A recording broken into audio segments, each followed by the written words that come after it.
IndiGo విమానాల వ్యవహారానికి సంబంధించి పైలట్లు ఇప్పుడు లేఖ రాశారు వాళ్ళ యాజమాన్యానికి, కేంద్ర ప్రభుత్వానికి కూడా.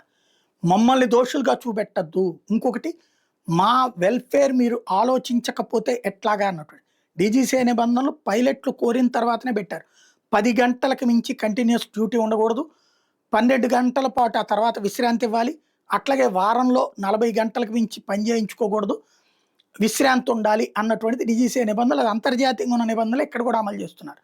అది అమలు చెయ్యమని అన్నందుకే ఇండిగో కావాలని అది అమలు చేయకుండా ఉండటం కోసం కొత్త పైలట్లను నియమించుకోకుండా, సంఖ్య పెంచుకోకుండా విమాన సర్వీసులు క్యాన్సిల్ చేసి గందరగోళం సృష్టించి కేంద్రం మీద ఒత్తిడి తెప్పించి ఆ ఒత్తిడి ద్వారా ప్రస్తుతానికి మినహాయింపు తీసుకుంది. కానీ ఇంకో 2 నెలల్లోపు చేయాలి. చేస్తుందా లేదా అంటే డౌటే. 900 మళ్ళీ పైలట్ పోస్టులు కావాలా, అంతమంది లేరు అని చెప్తున్నది. ఉన్నారు కానీ తీసుకోవడానికి ఇక్కడ వీళ్ళకి అహంకారం లేదా డబ్బుల గురించినటువంటి అంశం. ఓవరాల్గా పైలట్లు అయితే కేంద్రానికి లేఖ రాస్తూ తమను ఇబ్బంది పెట్టద్దన్నటువంటి పాయింట్ని, అలాగే తమ యాజమాన్యాన్ని కూడా అడుగుతున్నారు.